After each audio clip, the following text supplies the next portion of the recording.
Hi అండి. నేను మీ రవీంద్ర. యాక్చువల్‌గా అండి నిన్న కొన్ని విత్తనాలు ఆల్రెడీ ఫామ్‌లో పెట్టానండి.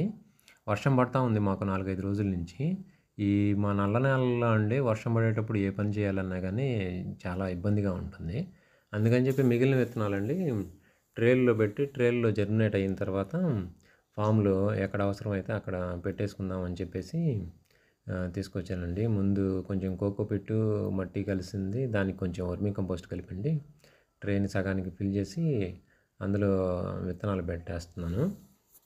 విత్తనాలు, బేరిత్తనాలు, గుమ్మడిత్తనాలు, పళ్ళిత్తనాలు, 4, 5 దోసబెరిత్తనాలు అన్నీ పెడతా ఉన్నాను.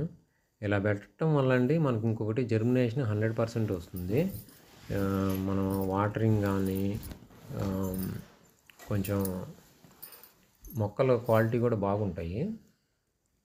కొంచెం మొక్క ఎదిగిన దాకా అండి ఈ మనం కలిపిన ఈ మిక్చర్‌లో చాలా హెల్తీగా పెరుగుతాయండి. వీటిని అక్కడ ట్రాన్స్‌ఫర్ చేసుకునేటప్పుడు కూడా కొంచెం కోకోపీటు, వర్మీ కంపోస్ట్ కలిపిన మిక్చర్‌లో గనుక పెట్టేసుకుంటే కొంచెం హెల్తీగా పెరుగుతాయి. ఆ తర్వాత ఇంక మామూలుగా చేసుకోవచ్చు.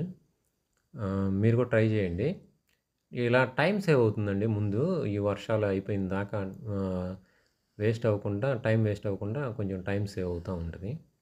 Thank you.